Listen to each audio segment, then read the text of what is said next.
Cool. Good morning, everyone. I'm just having this video so anyone who has other obligations can check back in. People can participate online too. Let's see how this goes.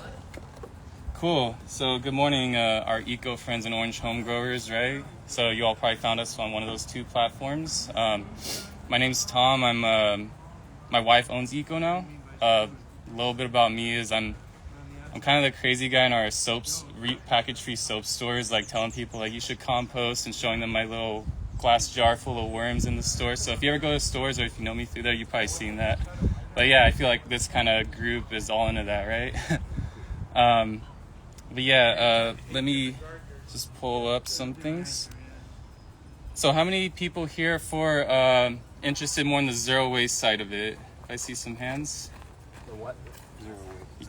Yeah, if you're more into diverting landfill waste, then you don't really have a garden or don't know how to start a garden if you live like an apartment. I notice a lot of people are into the zero waste, like minimal side of it. But how many here are interested in like improving soil quality and gardening? Okay, we got a lot of people. That's cool. And the people that are here for zero waste, I've kind of like everyone else in that category. I didn't have a garden. I live in an apartment. Probably have a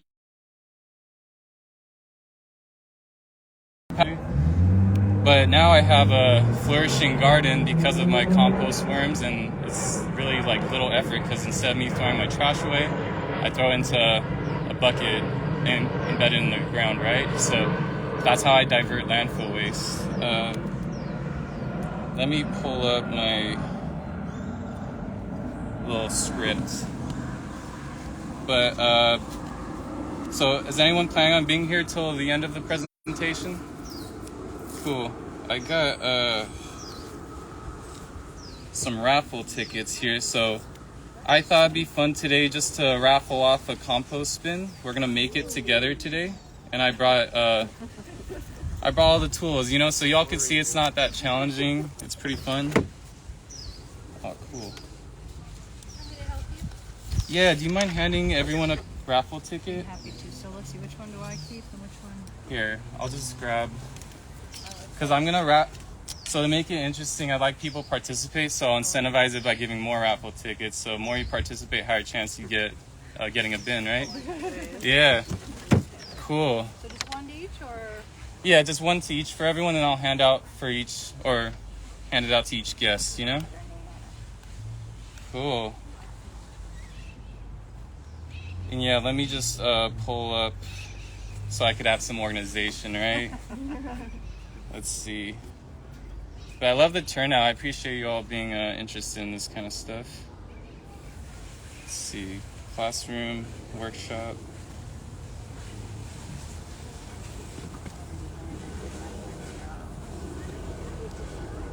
All right, so a little bit more about me. I just had a son. He was born here in Orange too, so I'm pretty proud of that. I love this community and this farmer market. And unfortunately can't be here. He's just at home resting, right? Newborns. And I did look up if you can compost excrements, right? So, and you can. So I didn't go that route. That's a little too crazy right now. But I was even composting my pet excrements. So you could really go zero waste with a lot of things here. Just be mindful of like the kind of meds your pets are taking. You don't want dewormers, right? That's kind of redundant, So what is vermicomposting? Does anyone want to guess? Get a raffle ticket? Yeah? Well, you're taking the byproduct of the worms, basically their poop. I don't know if they pee, but I know they poop. Yeah, they do. And then at some point, due to watering and such, the fluid drops to the bottom of the catch pail, and then you use that and mix it maybe with a solution of water, and then like you would use your soluble fertilizer, you would just water your plants with it. Exactly. So there's a lot of, so what you're saying is like, it's the excrements, like the manure of your worms, right? Versus manure of other animals. And then you could even get the liquids that come from it and use it as a liquid fertilizer, right? So here, let me give you a raffle ticket for that. Now I do have a question. Yeah. Now there's the worm compost, but then there's also worm castings. to collect worm castings, is that an entirely different process? They're essentially the same thing. The worm I compost. don't expect another term. All good, yeah. Yeah, so worm compost, black gold, worm castings, those are all some different terms. Worm manure, they're all like high quality byproduct from the aerobic. So vermicomposting is like the aerobic decomposition of material with assistance of worms. So when you combine those two, you get the black gold, the high quality compost. I'll ask one more, and then I'll shut up. Yeah, they'll go for it. If I take the bag of worm castings that you buy at the store, Uh huh. and I put a certain amount, maybe you can say how much, into a bucket with water, say overnight, will that make a worm casting tea, so to speak? Yeah, and I actually did bring. I brought my worm tea that I just made from home, so I'll go over how to make that. But just to answer that question, like I've had that question already too, and I've done it myself before too, like getting worm castings at Home Depot. I just find that you just lose a lot of biological activity that you would otherwise have in like a homemade No, I'm bin. not. I know that's better. I'm just Right. saying. Yeah, I mean you could. It's just you don't maximize it, because the point of the worm tea is like to increase reproductivity inside the like tea bin, with the sugar and oxygen. Yeah, you could. It's just that's how you would make it. But I'll go over that in a moment. But yeah, some benefits to vermicomposting is it is fast and minimal. Like you see here, I have this bin too. I just made from home. You can see they're kind of hiding right now. They don't like the sunlight. I kind of took them out of the environment too, just to make it mobile. But sometimes you'll see like danglers hanging out. This is a new bin too, so they're probably just settling in. Oh, you see one right there, right? So yeah, everyone could see that hanging out at the bottom. And yeah, so it is minimal. You could do compost anywhere. You just want an environment for worms. I kind of treat them like they're indoor plants in this minimal space, right? So all you need is like a drip pan and planter, and they could just sit at any surface and be mobile. Let's see. How about smell? If it's inside. Yeah, let me. How much does that? I mean, Yeah, I'll go. depends on which place you I can answer that. Yeah, so there are stigmas with composting, right? Smell, pests. What else did I note here? I want to drive the dogs crazy either. Yeah, so it's like that with the odor and the pests. There's not much, honestly. If you have a well-balanced bin, you can definitely avoid the odor, avoid the pests. And the benefits to vermicomposting too is that they don't turn into flies, right? Where you see like some materials getting decomposed, you're going to see like maggots or mealworms. They're not going to turn into beetles or flies. So you have a really nice clean bin, no odor, and the pests, as long as you have it balanced, it's not going to attract those other animals to come eat it, right? Because you want it fast enough so the worms could go through it, right? And I'll show you all today how you can make your compost bin go faster so you avoid all those pests. So, waste diversion. So, part of Eco Now is like we're big on waste diversion. That's why we love composting. Do it at our shop. We also source, shout out to Orange Compost. That's like our local compost collection service, where some people probably don't have services like that at their apartments or their house. Like not everyone has a green bin, right? And I know with the law, I think it's like SB 1383, right? Everyone heard of that? Yeah, the idea is so cities essentially have a plan to collect organic waste, right? Not so much pressure on the consumer, but they have to have a plan for the consumer to be able to compost. And even then takes some time. I know City of Anaheim, they got extension. So it just depends city by city. Each city has their own waste system, right? There's Republic, CR&R. I think Orange is CR&R, which they're really great, by the way. I got to talk to them at another booth. And then, because they also collect meat and oils and dairy, which I'll go over more too, but that's some things you can't put in a worm bin because of the pests, but they have the facilities to kind of I think aerobic or biochar it, so they can process it. And there's also waste management, which they're great too. Any questions with zero waste, like landfill, Diversion with the new law and all that. No, everyone feels pretty good about it. And then I just want to go over like some systematic phrases, because our nonprofit partner, which if you're familiar with EcoNow, we work with H&B Products Incorporated. They collect plastic waste for us through TerraCycle. And I like their mission statement where they talk about how it's a systematic issue, right? With landfills and waste, right? We say we throw things away or we toss it. Those are just some things that's just kind of ingrained in us that we think is the right way to throw waste away, right? Does anyone have any other phrases like that kind of feel like ingrained in our behavior? I'll give a raffle ticket. Anyone participates? I Yeah. think just throwing anything that you don't think is trash into your recycle bin that's not going to get recycled, and then it messes up. Right. That's a good whole- point. That wish cycling. Hopefully Wish Oh, is that what cycling. it That's is? that's a good you term. can recycle it. That's kind of like the counter systematic phrase to the good phrase you want to say, wish cycling, because you do mess up the streamline single system. I know cities like sometimes they separate the waste, right? But even then it messes everything up when it's contaminated, right? Like if you've been to EcoNow, we're always like refill ready or recycle ready. Like it has to be clean, because you can't recycle like dried up yogurt on your like, yogurt plastic cup, right? So do you know what they do then when that happens? Because I know that they just end up with that whole big thing, that the big truck that comes by and picks up everything. Do they sort through that? They do sort it. Yeah, they have some advanced systems now. I think it's cool seeing like this where things are progressing, where they do like single stream it. I know in the past it'd be more consumer pressure on the consumer, right? Like at your house, you have to segregate it, be appropriate with it. But I think they end up separating it anyway. So I think they're just getting better at separating it and taking less pressure off the residents. So, do you wanna- yeah, thank you. Yeah, I just want to move back and forth. Yeah. Back on that, Yeah. my apartment complex here in Orange does not recycle. So through the Our Orange newsletter, I saw they asked me to go to waste management, and so I talked to waste management of LaSalle. They said that they were very confused by my question. Also, they're like, "What's going on?" And I said, "I just want to recycle. I don't want money." They said that they will, if I bring it. Bring everything all together. They will smash it. They like smash it down and they sell it, which makes me feel better about it. Yeah. Throwing it in the landfill, but it's not necessarily like the greatest solution.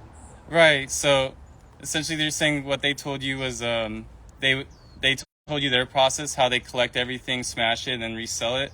Yeah, and that's how it is too. I mean, when you think about our waste systems, they are a business, right? They have contracts with cities. It may be viewed as municipal waste systems, but it's private companies that have contracts with cities, and they do have those processes where we could feel a little easier they are taking care of things. And there's incentive too where they do flip it, right? Where they sell it. So they can make it profitable for them, on top of us paying for services for them to collect it, right? So, it's cool that they're going that way. That's why I like TerraCycle too. They're a for-profit company, but they're not municipal based, right? You send your waste to them, and you could go on their website and see how you could be a private collector and collect your own waste, or just go through EcoNow too. And yeah, I know that kind of looks weird too, right? You see one dumpster with like a bunch of things mixed together, but it's because they do like single stream in some waste systems, so they'll separate that at their facility. But some staggering numbers too I saw is that less than 10% of plastics get recycled. Most plastics that are recyclable municipally is number 1s and 2s, right? Anything else, there's like 3 through 7, and some things that aren't even labeled. You can't really recycle that, But yeah, just to give you all a heads up, like why this stuff is kind of important in the diverting waste realm. So some compostable and non-compostable items. Does anyone want to guess what's not compostable for like worm bins? Yeah? Cooked food? Yeah, I think depends if you're using like oil or meat. Those are the main two. Those are actually the two ones, but usually cooked food has those kind of elements, right? But you could put like roasted veggies in there. There's also biocharing, which is like, you could even put like ash in there, right? You can even put ash straight in your garden, but Biocharing is like cooking material without it directly touching flame. It just gets so hot it chars itself, right? And those kind of materials, like cooked materials, is great because the ash is like more basic. Like if you're looking at acidity to basic, it balances out acidic soil. So if you're here for the gardening part of things, that's a good way to balance out your soil, putting ash or cooked items, you know? Yeah, did you want to grab a ticket? And then just checking in. Cool, thank you. Any other guesses too? Is dairy? Yeah, dairy, can't really do that. It's attracts pests. And granted, like the worms will eventually eat it, but you know, you don't want to attract pests and waste. Did you? Or, you know, odors maybe. Sorry. Citric, a lot you can a lot of that in there is what I Yeah, citrus. So you can do citrus, but the thing is the whole acidity and basic thing, right? When it's really juicy, it changes the environment for the worms, and that if it's really acidic, they don't really like that. What you can do is dehydrate your citrus peels or boil them. And then, you know, I've seen some people make vinegar cleaners with their citrus peels. So you could do that to excrete the acids and then compost the peels, right? Or even the orange itself. It's just the acidic part. But yeah, lemons, citrus, onions too. They don't really like it, but they will eat it if you kind of dehydrate it a little bit. Did you have a question?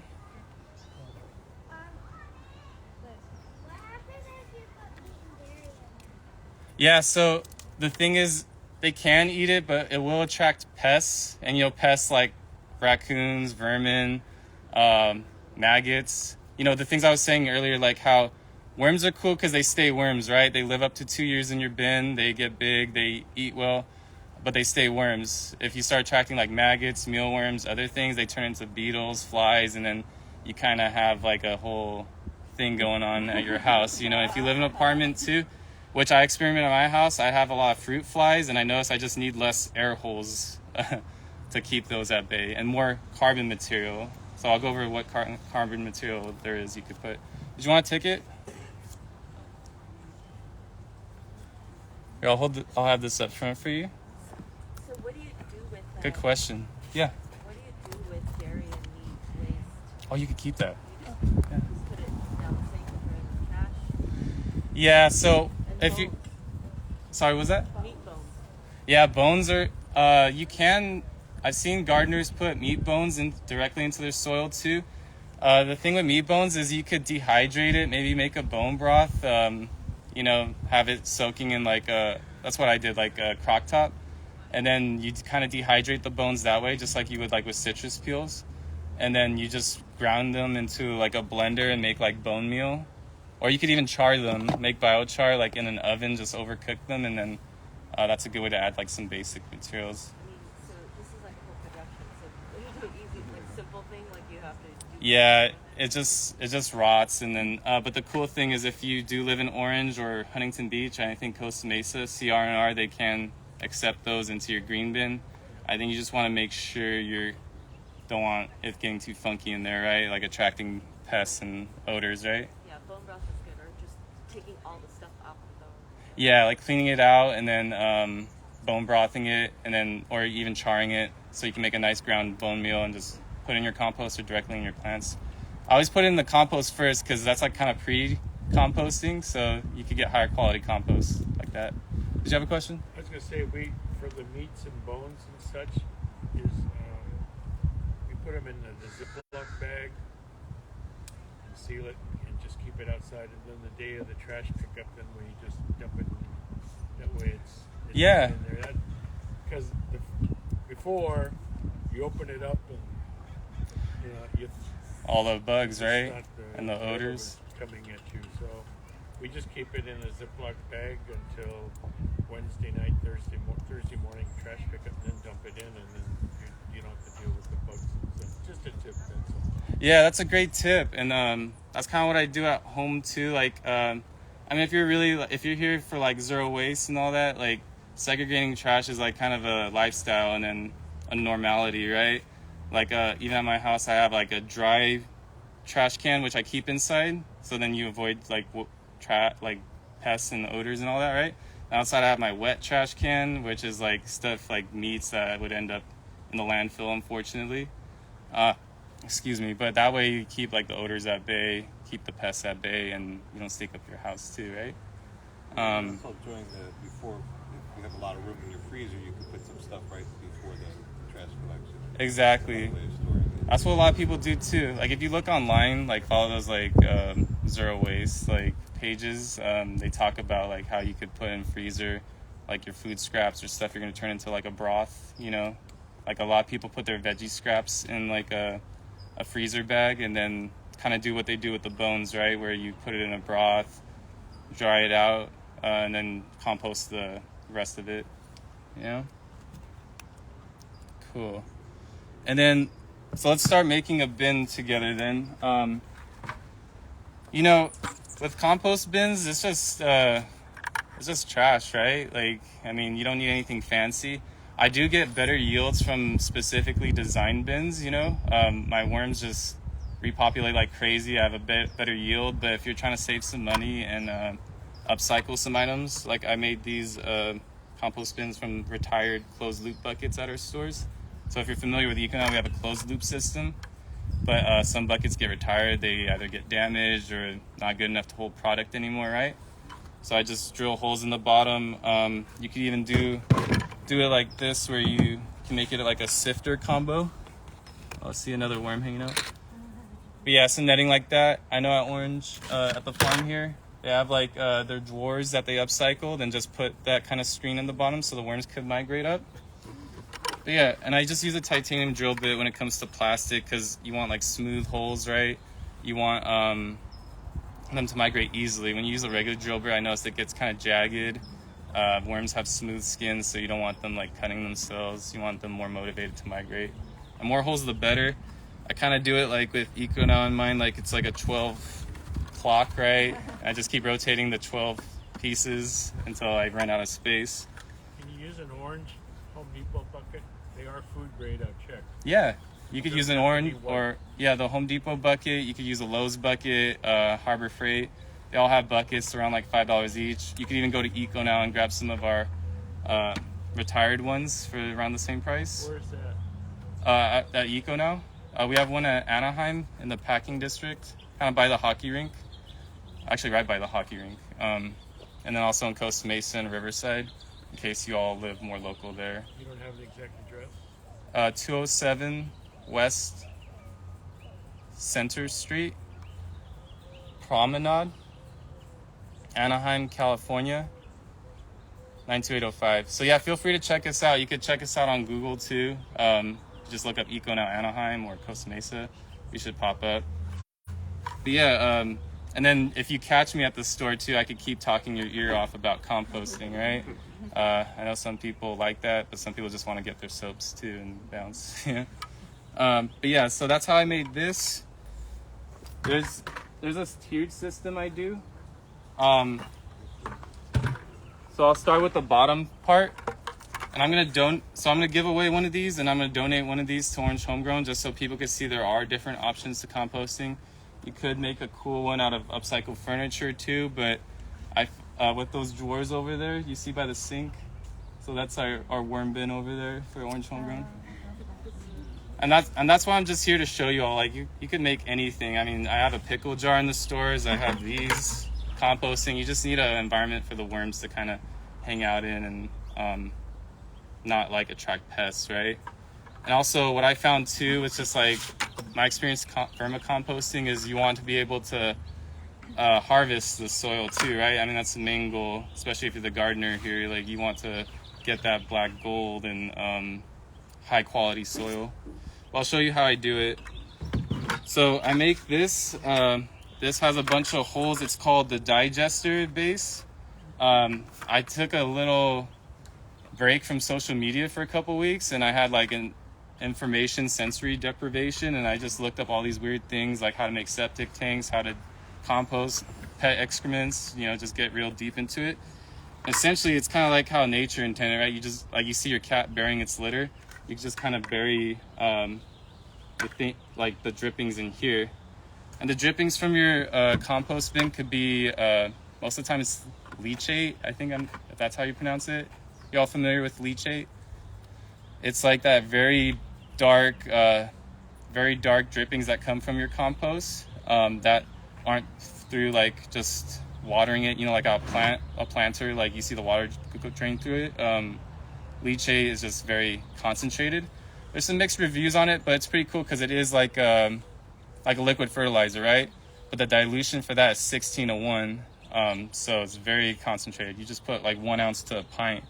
I think this is 32 ounce jar right here, so leachate would be like this much and then the rest water. Versus worm tea, which is I'll show you all how to make it. It's just 1-to-1 ratio, so you just get like halfway worm tea and then halfway water.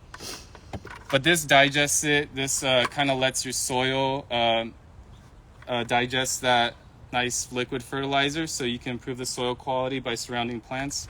At my house, I saw my tomatoes grow huge compared to the ones that were further away from the bin. It's funny, it's kind of like a wavelength, right? Ones nearest the bin were the biggest, and the ones further away were smaller.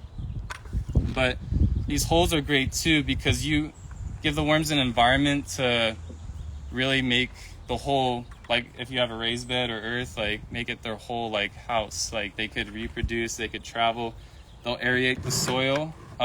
If you've been to one of our stores, you could kind of see like those jars are cool because it's kind of like an ant farm, right? You could see the little tunnels and what they made. So that aerated soil is really good for the plants because the water travels through it, and then the compost too holds the water better too. So especially we're in like a drought tolerant state, right?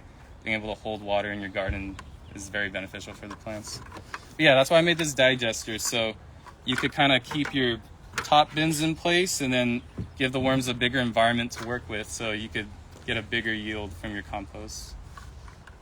Any questions with that, with the digester part? It would be buried all the way up. Yeah, so imagine this is like the ground level. I would just go up to here to this ridge, and it's kind of cool because it keeps the top bins in place. And I'll show you why we need the top bins, but you can fill it with the soil. And you put the worms inside it, or the worms crawl inside? Yeah, they use it as like their base. When it's hot days, they like to travel down, right? Because it's cooler. So you give them the option to go down into here or to the rest. Put the worms in, they find it. Yeah, they'll find it. Yeah, it's cool. You could put it in here too, but generally you want the 2 top bins to be your source of waste and what they eat, right? So yeah, that's the digester. You put it up like surface level to the ground, so it could hold the top bins in place without tipping, and then gives it an environment for the worms to maximize their space. You have a question? You put soil in there, or you put... Oh yeah, so that's the thing. You just put the soil that's in your earth or garden already in it, because it's supposed to like just go inside of it. You know what I mean? How do you put the top bins in there? Or how do you open them? Yeah, let me show you with the top bins now. So this is the fun part. So I have these 2 top bins. So you see it has the, I don't know, what's 5 times 12, so like 64 holes in them. That gives the worms enough space to migrate up. And then you just put the 2 top bins on top like that, so everyone can see. Yeah, and these are the 2 ones that don't stay in the ground. You rotate these. So let me show you all how we're gonna do the middle bin. And I have some tools here. So the middle bin's important because that's what you want to be full. You want it to be full because that's where you'll harvest it once the top one's full. And then you just kind of rotate the top 2 like that. And this is what I do, so I could make the composting process faster, is I have a micro shredder. You can see like, just shreds things normally. Thank you. And then you can see, do you see the bedding? Some people get these micro shredders specifically for the bedding for worms. Like if you see reviews for these items, like online, they say like this makes great worm bedding. I know some people are used to like the strips from their office or home shredder, right? But this will really maximize it. Does anyone know what's the first step of a human digestive process? Saliva. Yeah, saliva, chewing, yeah, so your teeth, right? But worms, they don't have teeth, right? So what they use as teeth is the carbon material, brown material, right? Does anyone know any other examples of carbon material? Yeah, dried leaves, sticks, brown materials like paper, cardboard. And shredding it just makes that digestive process smoother and faster because you take that out of the equation. Instead of them having to go chew through the core, kind of like a Tootsie Pop, right? Like it takes forever to get to the center. You're just breaking it down for them. The shredder I have at home, the regular one, will work. Yeah, exactly. It's just the smaller bits you get, the faster it'll work, right? Because you're just taking a lot of surface area down. So that's why I do the micro shredder with the paper. It's just smaller, but you could do strips too. Yeah. Isn't there a concern for what's on the paper? Like I heard that ink is made out of soy, which is GMO, which is chemically sprayed a lot. Yeah, so there are some concerns with what kind of paper you shred. You don't want to shred glossy paper because it's plastic based, right? You don't want to go too heavy with ink dyed papers because it's like that GMO chemicals, right? You don't necessarily want that in your soil or food, but if you're in the zero waste part, you could kind of compromise that. And I've seen that my worms haven't really had an issue eating up white paper or ink paper. Newspaper won't work. Newspaper's perfect, yeah. Newspapers I react to that soy ink, and newspaper has a lot of that. Yeah, so that's like to each their own too. Like if the newspaper doesn't, like if you're trying to avoid the soy ink and you have adverse reactions, thank you. You don't want to put that in your bin because that's going to end up being edible plants. Unless you have a lot more room to work with if it's non-edible plants, because it's not going back into your body, right? So that's where you could like compost like the soy inks or chemicals or even the pet excrements. You don't want that like in your food garden, right? Do you worry about stuff on boxes? Boxes are fine. You just want to avoid the glossy inks on them or glossy prints on them, and then plastic tape. You can't compost plastic. Yeah. Colored ink, I haven't had too much of an issue with that. As long as, like you said, you just gotta know what kind of source your ink is. If you have reactions to it, you want to avoid that. And then, my worms haven't had issues with any ink or dyes. They eat all kinds of colors, and they don't have a problem with it. Just no glossy ones because it is plastic based. They won't digest that. Any other questions with brown material and what you can put in there? Is there a percentage, or you can get into that? Yeah, so that's a good transition. Essentially, you want a percentage of 1 to 1 or 2 parts carbon, 1 part nitrogen. So 2 parts carbon is the paper, dried leaves, cardboard, brown material. Could even be soil or moss. Like that's brown material, right? As long as it's dried up. So I'll put like a guesstimation of 2 parts in here. Actually, I should have someone help me with that. Does anyone want to volunteer, help me put the carbon in here? You want to? Yeah, come on up. So I'll have our guest put 2 parts carbon in here. What's that pail called? This is just a bucket. Actually, The one that you're filling up with material. oh, that's my shredder. Or, what's that? You had it digest? Oh, the middle bin. What's Or, that called? Is that a name?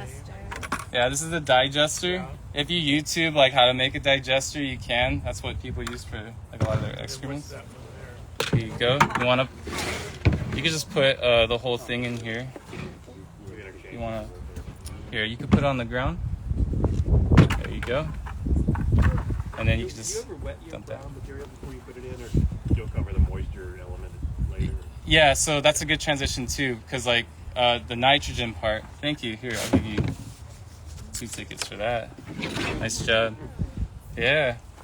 And then you want to show everyone too, like how this. You could show them like from where you're standing, like what's inside of it. So see how small it is, and it fluffs out too. But the wet material will be your nitrogen stuff. So I made a little worm smoothie at home. You want to help with that too? Sure. Get more tickets? Cool. So, let's do this. Because the worms are surface level eaters, right? So, I was actually drawing a worm. nice. Yeah, I want to do some worm art too. That's really cool. Should share it at the end. But you know what? I'm just gonna put this stuff in. Generally, you want the worms at the bottom. You know what? Actually, let me see that. Let's just make this super effective. That's good. So I'll make some space in the center so we could put our worms in. Let's see. I had a worm last time I had one, but I touched him too much. Yeah, worms are also sensitive to your oils on your skin too. You know, so you could touch and feel if you're here to like get fishing worms too. They're great fishing worms, but you just don't want to disrupt their environment too much. But you kind of see, I scared them. But see that worm right there? Oh yeah. Yeah. So there's some worms here. They're kind of hiding with like the sunlight. And they don't like being shaken, so if you're vegan, You don't want to wake them up. yeah, they don't like the vibrations. They're sensitive to that too. I feel kind of bad for my worm bin next to my air conditioner, you know? So, you know, I shouldn't be using air conditioner too, but it is what it is. It's hot. Cool, so you want to toss that in the center there? Sure. So yeah, we're going to put some worms and worm bedding in. The worm bedding is great because it has worm eggs in it. And maybe I could show you some worm eggs too. See all the babies too, there's like little white translucent lines, see that? Oh yeah, I can see him. Yeah, so the baby ones are white lines, they're translucent so they're less sensitive to light, they're less sensitive to light so you could see them more, especially at our stores in the glass jar if you have something see-through. You can see the babies more than you see the adults. The adults will scurry back in, you know? I don't know if people could see it. Do you have a recommendation on where to get the worms if you can't get them? From Oh, I can see baby one. Yeah. If you're in an apartment. So if you're trying to source them like organically, I mean, you see some worms like kind of in the morning, like getting dried up on the sidewalk, right? You could kind of like hunt for some around those areas. That'd be the most organic way. Yeah. Like, If you don't, I have raised beds. So Yeah. I don't have an abundance of Don't worms. touch him too much. I buy worms. Put them in the bed, or am I putting them here? you put them in here. You want them to feel like this is their home and this is where they could eat. That's where you feed them. And then they'll naturally like spread out and like aerate your garden bed, you know? Okay. So what you should do is put it in the center of your garden bed. I see a lot of gardeners online like do that, and I do that at home too. Have it in the center of your garden so it distribute as much aerobic and aerate the soil as much as it can in that surface, you know? Well, I have like 5 4x4 beds. So we would Yeah, do one so in put- each bed. Am I putting one? Yeah, in one in each? each bed would be great. So one in each 4x4. Yeah, exactly. At least you could do more, but That takes up a lot of space. exactly. In the bed. You don't want to sacrifice space either. But we could go little, right? You could go little. You could. It's honestly just whatever your preference is. I've seen people do PVC pipes too, where they get like those thicker ones, like what are they, like 4x4? So even thinner than this, and they just kind of throw their food down there, and the worms will leave and come back. Did you have a question? Yeah, I saw it here. You guys are familiar with Farming Food Lab in Irvine. They sell composting worms, so worms for vermicomposting. John is on the farm and he sells them by the pound. Right. Also, Equinox sells them, but you know, no contest. Just whatever is closer to you, localer the better. Yeah. So are the composting worms the same as earthworms? Yeah, they are. Composting worms are red wigglers. Earthworms are red wigglers because they stay surface level to the earth, right? You see, if you're a fisher, you know, like night crawlers, like if you go to a fishing store, they stay inside a fridge. That's because they're burrowing worms, so that's the difference. Burrowing worms go deep into the ground, and then they like cool environments. Yeah, nice job, bud. Hey, I actually got one more task for you if you want more tickets, but I'll give them a break. Guess who's gonna walk But yeah. away with that? Right? But yeah, or was it night crawlers? They're burrowing worms. So you just want to know the difference. Mainly red wigglers is what you want. So you could source them from your local, like community garden farm or farms or eco now too. And you want to get it with bedding too because the bedding's great, as they have the eggs and babies in there, so it'll multiply. Like there's a lot of cocoons in here. I don't know if you all could see it. Maybe grab my trowel. Yeah, I don't know if you can see like that kind of greenish dot right there. Yeah. Walk around with it? Yeah. Walk around with it. There we go. So yeah, let me break that up. There's actually more. Let me just there you go. But you kind of see what I'm talking about, right? Oops. That dot right there, that's a cocoon. So that's a worm egg. So there's gonna be like dozens of baby worms coming out, and it's crazy seeing them all hatch, you know, because you'll see like it kind of looks like what is it? Kind of looks like wrinkles on a cloth or something. Like it's just it kind of like roots. They look like roots essentially because they're white and they spread around and they're kind of close together and stringy. So when you see that and they move around, you know those aren't roots, those are worms. So if they move, they're worms. Yeah. Let's see how we're doing on time. All right. Need that back up on the table? No, I could actually use another volunteer. So we're gonna get to the nitrogen part. I know we kept saying it was a good transitional point, but we had a lot of good questions, and I hope you all feel good about the carbon part, right? So 2 parts carbon minimum, more the merrier with carbon, because carbon's not gonna smell or rot, right? It's the liquid green matter that does. So this is my worm smoothie, and then can I have someone volunteer to just pour it in there, just the one part of it? Extra tickets? Yeah, you want to try? Just humor me.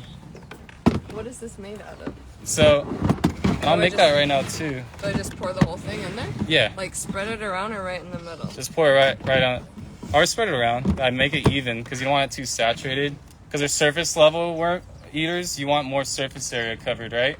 You don't want it too saturated in one area because they're not going to get to the center, right? The whole idea with us shredding and blending, like we want to make it small and make it accessible. Thank you. Here. Thank you. Appreciate it. Somebody thought it was another use for canning. And then just so y'all can see like how this works, I brought some junk mail from home. You just shred like, see this paper's fine. It's not as glossy. It's kind of brown. It's thin. Use the micro shredder. See the light dyes, white paper. And that's just shreds it into small pieces. So yeah, you kind of see how that works. And then the blender too. So what was it again? What do you get more of? Carbon, that's right. So more carbon to nitrogen. So like if you go to our stores too, I just have a bunch of paper sitting in there. You could go that route too, where you just have a bunch of worm bedding of carbon and then just add the food pieces as you go, and they'll naturally use the carbon. They use the carbon as their teeth, so they'll break that down and then they'll never rot because you always have that higher ratio, right? But yeah, like this stuff. So I got some coffee grounds. I use reusable coffee filters at Eco now, you know, a little branding. But yeah, they love coffee grounds, they love apple cores, they love banana peels, they love watermelon. They eat through that really quick. Throw it in, you have to make the smoothie. Yeah, you just throw it in and then No, but can you just throw the coffee grounds in? you can, because they're already grounded, right? So you don't need to blend it. But I think it just makes it tastier for them. I don't know. I get a little attached to my worms. Yeah. Then the apple core.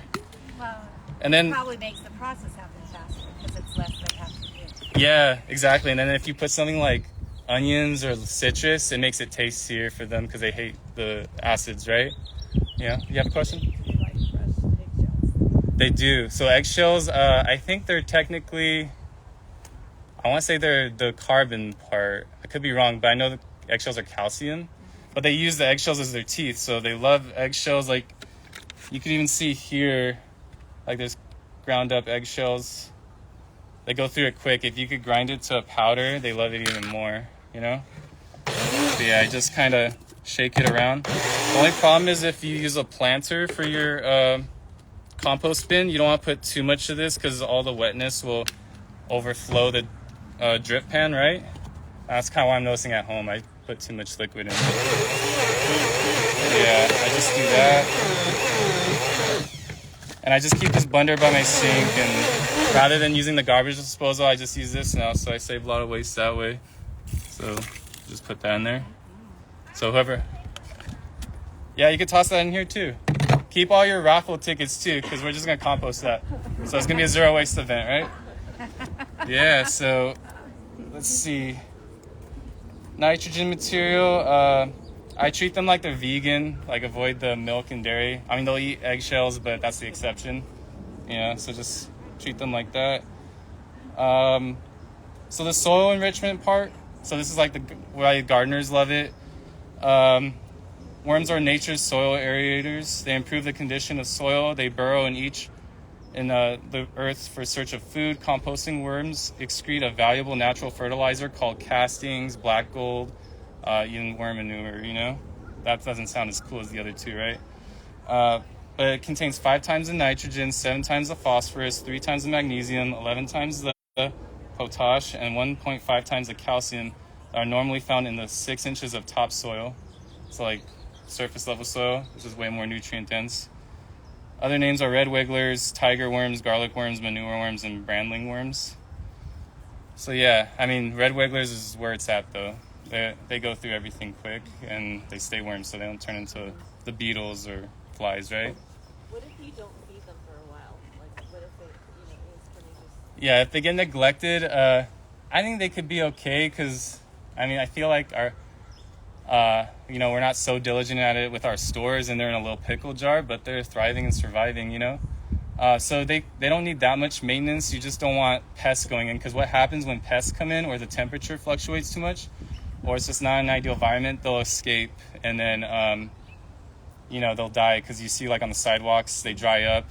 They need like that nice environment. But if you maintain like all that worm bedding from the shredding brown material and then add the green material as you go, they'll be fine. Just keep it. How often are you feeding? What's that? Feeding every day? Yeah, so they eat half their weight per day. So if you have a pound of worms, you want to give at least a pound of food a day. What I find easier is just throughout the week, I just collect my food scraps in a countertop bin. I mean, you could use anything really, but this has a nice carbon filter. Keep it from smelling, right? Then I blend it, or I just keep it in the blender till it's ready, and I feed it like once a week. And then you kind of gauge like how you kind of have to see your bin. Like if they're not going through it as fast, then slow down a little bit, and then just make sure you have more carbon. You don't want to get too rotty. Yeah, you have a question? I have an outdoor bin, and Nice. it's kind of under a shade tree. Yeah. So it gets lots of shade. And then I just throw in the compost ones, or whatever I have, fruit, vegetable clippings, and whatever. I just throw it in without blending it. Now that sounds like a good idea, but they will eat it, not blended.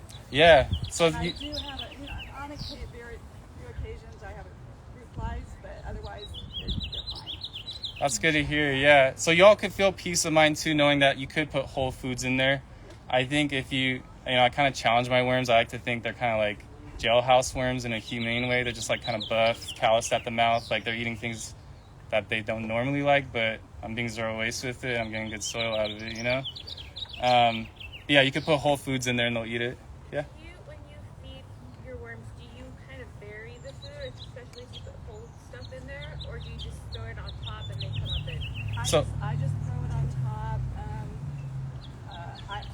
I've got 4 bins, so I usually put shredded paper at the bottom, and then once a week, every other week, I will take the shredded stuff from the bottom and put that on the top over whatever over the fruit and vegetable clippings and stuff. That's kind of a question I had. Do you aerate it? Do you actually mix it up? Or? You don't have to aerate it. Because the thing, it disrupts their environment, messes up their tunnels. I feel like they have to restructure everything once you do it. Sometimes you could do it if they're like kind of scared to move around. I don't know, I've done it before where I'm like, they're not really eating this stuff on this side. I'm going to mix it around a little bit. But yeah, that's where burying's nice too, because like it covers more surface area of the item, right? You could just have it sit on top, but just that surface area, they're going to eat it much faster if it's covered, right? Because they're not going to crawl on top of the product and eat it. They're going to eat it from inside. Yeah. I live alone, so like it's gonna take me a long time to get them enough food. So if I have to like store my scraps in like the freezer, should I like thaw it first and get it room temperature, or can I like pull it out of the fridge at least? Yeah, I think you should thaw it. They do like the coolness sometimes, but if it's too cold, like imagine like you see in the movies putting your tongue on like a pole, like you might mess their skin up, you know. So if you make it a real smoothie, that would make too much for it. yeah, well actually the smoothie might blend it enough to where it cools down faster. It's not as like an ice solid, it's like more liquidy, you know. But that's always good, especially with the summer coming. Like if you notice it's getting too hot in there, sometimes they like the coolness in there, like getting a little wet. Oops, got a lot of compost on my tickets. Oh, I have a question. Can you put in like used tea bags?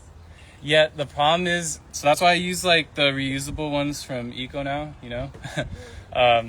It's because it's all cotton, and then the tea bags and coffee filters, they have plastics in them. So like just like with the soy ink, you gotta be really mindful of what these products are made of. So that's why the zero waste lifestyle kind of goes in hand with gardening, because you don't want to put like microplastics in your bin, because you're going to end up, your plants are going to eat up those microplastics and they just don't really go away. It's kind of toxic, you know. But plastic's kind of everywhere too, so you kind of have to live with it, but minimize it as much as possible. But yeah, using tea strainers, like metal tea strainers, would be best. Yeah?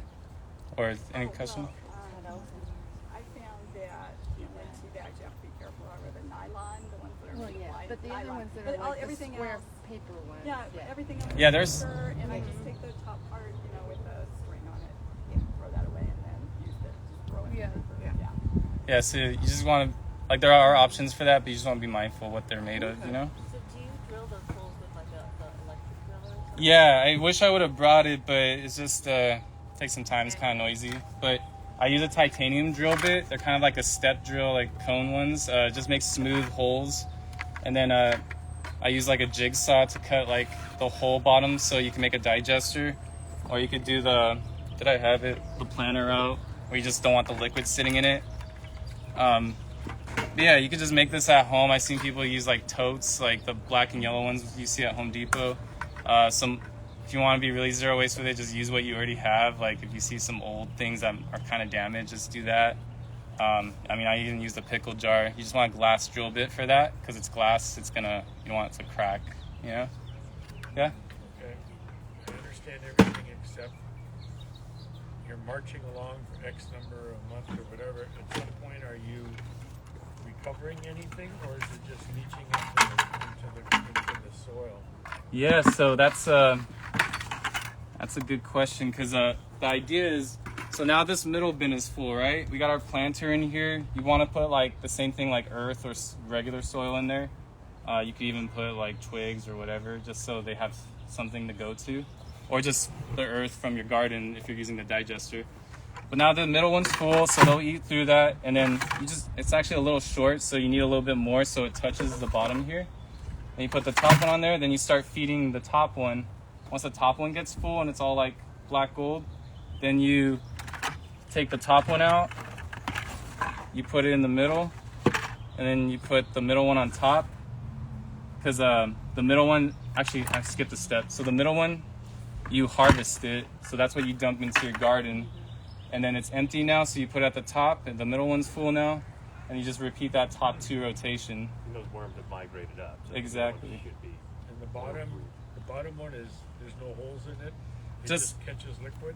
Yeah, well, it has holes just like a planter, you know, like a potted plant. You just Well, what's in there? What if anything, what's the purpose of that? Is that just collecting liquid?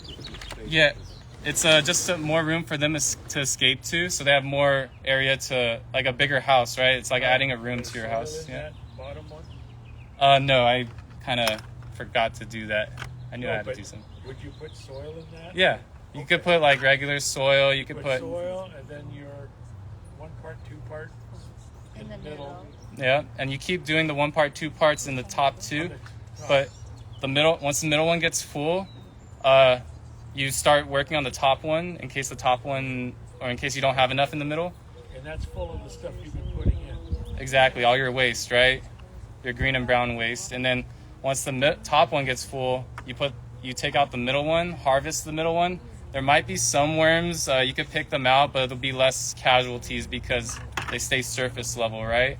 So most of them will stay up here, and then you put the top one in the middle after you empty out the middle one. Then the middle one goes on top, and then you repeat that process. Does that make sense? That's what I found easiest for harvesting. If you're vegan, I've talked to some vegans that do this. You just don't want to disrupt their environment. So like if you do it that way, or if also you could do the half and half way. Like half is you're not adding stuff on.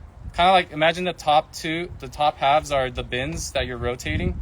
So you feed one half more, and then once you got that a good amount, then you harvest from the other half because it should be all black gold by then.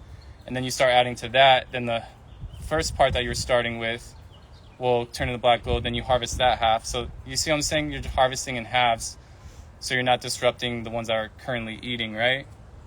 It's kind of like if you've ever made like beer or fermented stuff, like you kind of let everything eat out and then you have a perfect product at the end, right? Like you don't want to have, like you don't see yeast or bacteria in beer, right? But that's how it's made.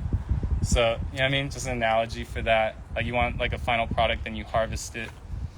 But does that make sense? Like how to harvest? There's also the light method too.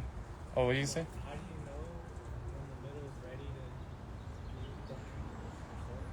to It should be, well, like this is the middle now, right? This is not ready, but once you see it's all black like this, see how it's all like black gold? This didn't look like this before. You might see some like eggshells and stuff in there that they're probably still going through, but it's safe to put in your garden. No, there could be some, you know, they're traveling, right? They have their tunnels, but most of them stay surface level because they're eating. Yeah, the top bucket. That's why you put the top bucket in the middle.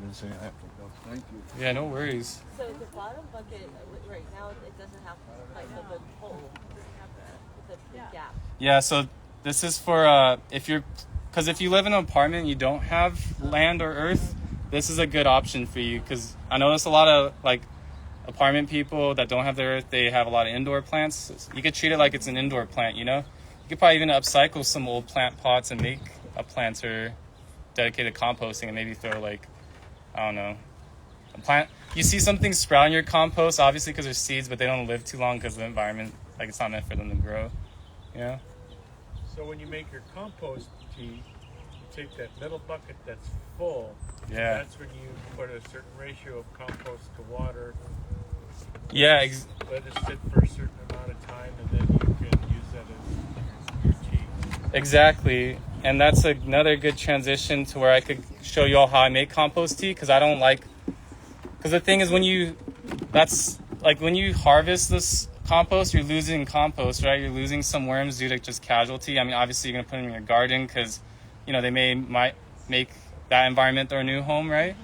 But what I do to save worms and waste and all that is I make the compost tea. So what you want is, I brought here, and then if you all brought your own containers, you could have some, try out. It's a 1-to-1 ratio. So one part worm tea, then 1 part water. Like I was showing earlier, you just fill half of this with worm tea, the rest with water, and then you'll have some nice liquid fertilizer. And now I'm seeing kind of a regenerative bloom in my garden because I gray water recycle and it's kind of just dying out. And there's some variables to my little experiment too, right? Like we had some rainwater. It's also spring too. That could have helped it, but I felt like I've went through a couple seasons where it was just dead and nothing. And as soon as I put worm tea in there, I started seeing like cactuses bloom and these seeds I planted like seasons ago sprouting. So they're getting that organic material that they otherwise weren't getting. And then to save your compost, worm tea is great. So like shout out to Backyard Bees. You could get their honey here at Orange Homegrown Farmer Market. But what you need is a sugar source. So you could put a 1/4 cup of sugar, like molasses or honey. I notice honey works really well, especially local, like natural honey. You want to make sure, like just be mindful of what you're using, right? Like no soy inks or plastic paper. You gotta really know what you're putting into your compost, because that's what you're gonna end up eating if you make edible plants, or into the earth if you're just making soil, you know? You don't want to put toxic stuff. But yeah, 1/4 cup of molasses or honey, put it in a microwave so it gets loose, it's not as thick, and then put it in a 5-gallon bucket of water. You want to dechlorinate the water first, so that's another chemical you gotta be mindful of. Chlorine is a natural, like when you see like chlorine pools, they kill bacteria, right? In our tap water there's chlorine, right? I mean, it's safe to drink, you know, some people are against it, but yeah. Rain, yeah. Those are the best I've read. Rain barrels are the best. If it does rain. Yeah. So if you got rain barrel, and if you do get rain, and luckily we do get more rain in California, rainwater is the best water for your plants, your compost, everything. So try to harvest that. If not, you could aerate the tap water by letting it sit out if you don't have the tools like this. And then you can let it sit out for 2 days, just because chlorine will naturally oxidize or whatever, will evaporate because it's a gas. Or you could just oxygenate it with this, like a bubbler that you'd use in your aquarium tank. But for something this size, you'd want to get something more industrial, like this air bubbler. You can find it online. But see how it bubbles, aerates the water, right? So it oxygenates the water, removes the chlorine. So now you put your honey or sugar source in there, right? Let it mix around a little bit with the oxygenated water. You don't want something too hot in there. And then now you have this nice oxygen and sugar that the bacteria, the microbes in here will eat.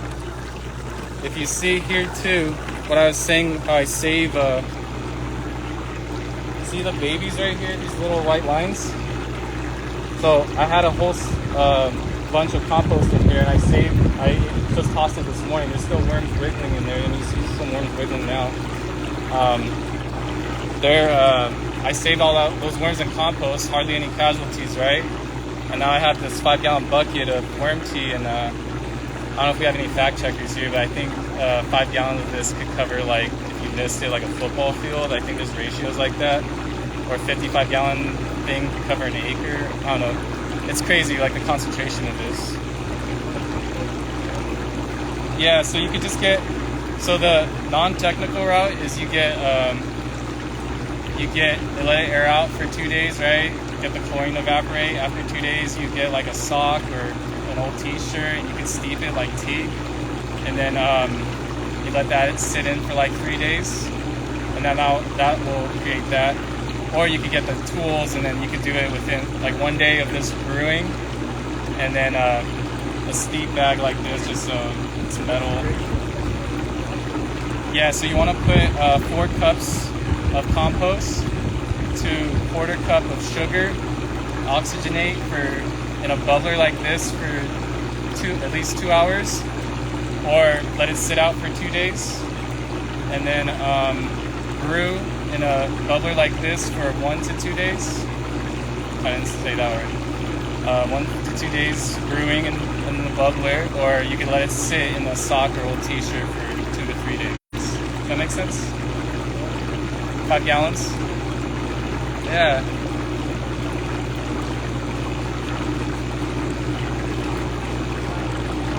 Sorry, what's that? What is the worm tea for? It's liquid fertilizer.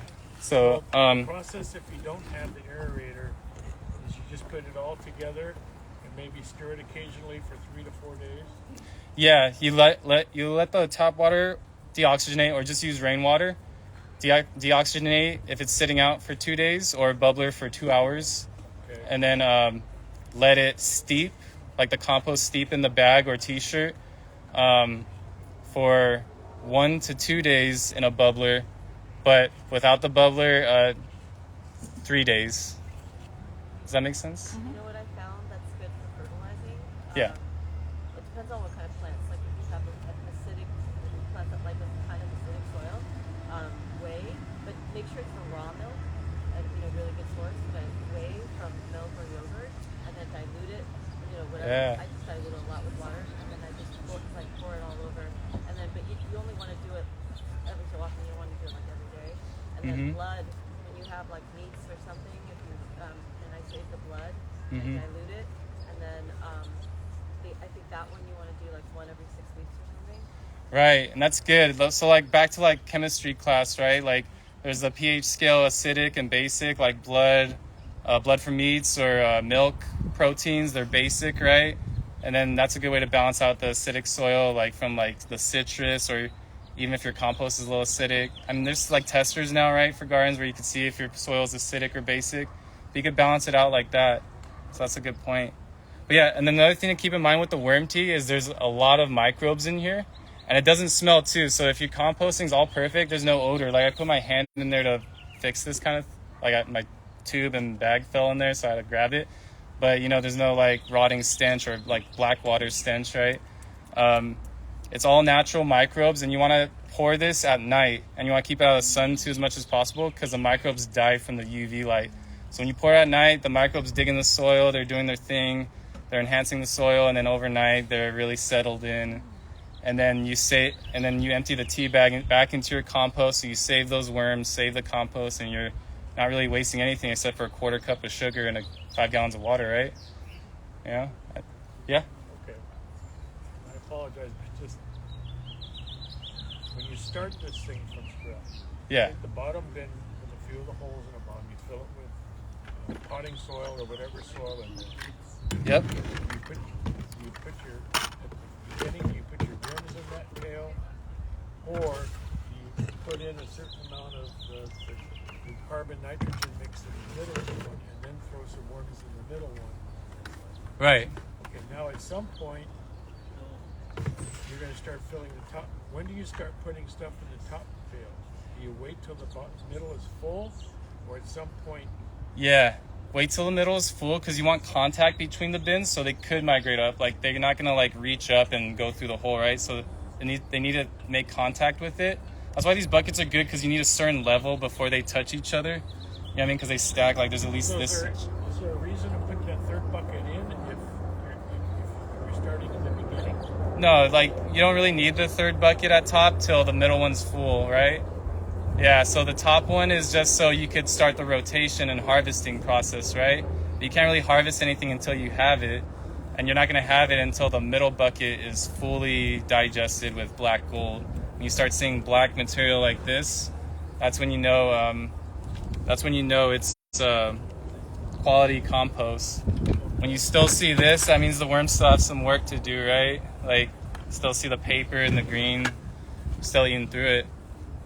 Yeah? Is there like on average how long it takes for them to work through that? Yeah, you all should check out on YouTube. I look up like time-lapse videos of worms eating. They kind of have like what we have at our EcoNow stores, where it's in a glass container. But it's crazy when you what's that called, like speed video or whatever? Time-lapse. Yeah, so when you see a time-lapse video of the worms eating, they go through it within a month. I'd say like I want to give you all exact numbers, but I'm not sure. I just know like within a month you should start already seeing the black gold. Even a couple weeks actually. It's just exponential too, because if you give them that bigger environment with the garden digester bed, or even just a planter with some extra soil in the bottom, they're going to reproduce more and eat more, and they lived up to 2 years, so they're just going to keep eating and growing as long as they have the right environment. You have a question? Go ahead, bud.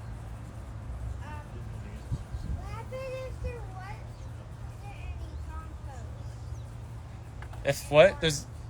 If the worms ran out?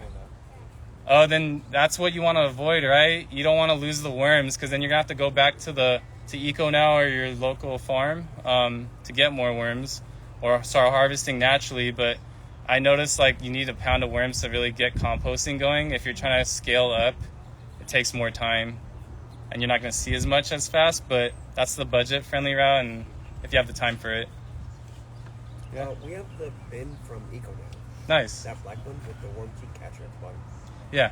Is that the same thing as that? No, and that's something I should clarify too. That's the leachate that I was talking about earlier. That's the really concentrated stuff. You could see there's some mixed reviews, but it's not. I like it. Some people don't use it for the gardening always, because that's. They say like sometimes it could be like toxic for the edible plants, or like you wouldn't want to eat that. You know, it's kind of like highly concentrated manure in a way. But I think it's fine if you dilute it. Those drippings are leachate. And then if you have the digester or the planter, it will that's why you just put soil in there. It will catch that leachate, and it will naturally like dilute it and balance it out, right? So that's only use like this much to like... Yeah. Leachate is 1 part leachate to 16 parts water. Worm tea is 1 part worm tea to 1 part water. Or when you use it. Yeah. Can you take a couple minutes and interrupt for a second? Yeah, go for it. So I want to interrupt, and I apologize for doing that. First, I want to. A lot of you came in not at the very start. First, I want to welcome you to the site, and I want to introduce Megan Penn, who's the executive director, who's going to just give us 1 minute about the site, and then I'm the volunteer coordinator here. So after this, you guys get your fill of learning how to vermicompost. I would love to invite you to talk to me if you're interested in coming to the site at all, for other reasons. Yeah. I want to welcome you guys. We're open every single Friday if anybody wants to come out and lend a hand. A big thank you to Tom for talking today. He's going to be back with us again in a couple weeks us over at the farmers market talking about gray water recycling. So hopefully you guys got a lot of information out of this class today, and he'll come back again in a couple weeks at the farmers market. We have a couple more classes coming up here that we want to invite you guys to. We try to do as much as we can here free for the community. We have a plant sale coming up on the 26th, so if anybody needs to come and get their plants, the California Organic Gardening Club will be here, right here in the front of the farm. And then we also have a really exciting class coming up again too on April 9th. We grew our own loofah this year, which is a gourd, not a marine organism. And we had all this loofah and thought, well, one of our volunteers knew how to make cold process soap. So we are going to do a how to make cold process soup and insert loofah class. And everyone will walk home. We tried it before we went public. We figured we needed to do it ourselves. And this is one with the loofah embedded in it. But that's coming up, and if you look on social media, you'll see that. So, but the farm here is open on Friday morning, and you are all encouraged to come. We do not have individual plots per volunteer. We're a big collaborative, and so we all talk, we all learn by talking together and trying to figure out, like, it's very funny that we were sorting seeds on this table, so underneath you, you'll see we grew so many fennel starts, and all of those are fennel starts that were once under your toes. We're just a community that learns. The Seed Lending Library, if any of you have gone to the main library here in Orange, there's an old card catalog, and it's got a bunch of seeds in it. If any of you like to save seeds, we always welcome seed donations. So if you have millions of sunflower seeds and you don't know what to do with them, we'll take them and repackage them with volunteers to get them out to the community. Again, it's free. We just ask if you'd like to save seeds, bring us them back, and that's what we do here at the farm site too. So we would bring the seeds to you. We can take them and then we'll package them and get them up to the Seed Lending Library. Okay, but thank you again. Thank you all. Yeah. And Tom. Thank you. Really appreciate you sharing your knowledge with us today. Yeah, I appreciate you. Thanks for having me and hearing me rant. It's not the same environment in the store. Sometimes people just want their soap and get out. So I'm glad I got to talk to you all about it. I'm like, wait, there's composting worms. But did you mention, Tom, that you guys are at the farmers market every other? Oh yeah, every other Saturday, Eco Now is at the farmer market. So if you're trying to, I think our products are really great for gray water recycling. So when you come to my next workshop at the market on April 16th. Yeah, at 10 a.m. I'm going to show you how you can recycle your laundry, shower and sink water into your garden. So, I mean, we live in California, drought tolerant state. Might as well save as much water we can. And EcoNow's products promotes that, So I'll go into that, and I'll do probably another giveaway, make like an off-grid washer or toilet sink. We got some funky things at our stores, so you should check it out. But yeah, you all ready for the raffle then? Any other questions? You all could always talk to me afterwards if you just... Yeah, we have Anaheim, Costa Mesa, and Riverside. You could just Google like each of those cities with Eco Now, and then you should find one near you. How long does the warranty last again? Like a week. If you're storing it, you probably want to keep it in the shade. You want to use it immediately for best results, because it's living activity in there. Like it's gonna perish, It's like kombucha, right? Exactly. Worm tea, kombucha, even I don't know if I showed you all, but on our Instagram I was showing like how it foamed up. So like if you're brewers out here make kombucha or beer, it foams up because of the yeast, right? So we got like the good garden bacteria in there foaming it up. So you got some high quality stuff here. I think this timing of the class was perfect because I kind of perfected my recipes and everything, so to your benefit. But yeah, and I was gonna go over just quickly like some alternatives for y'all if worm composting isn't your thing. Some people are just turned off by it.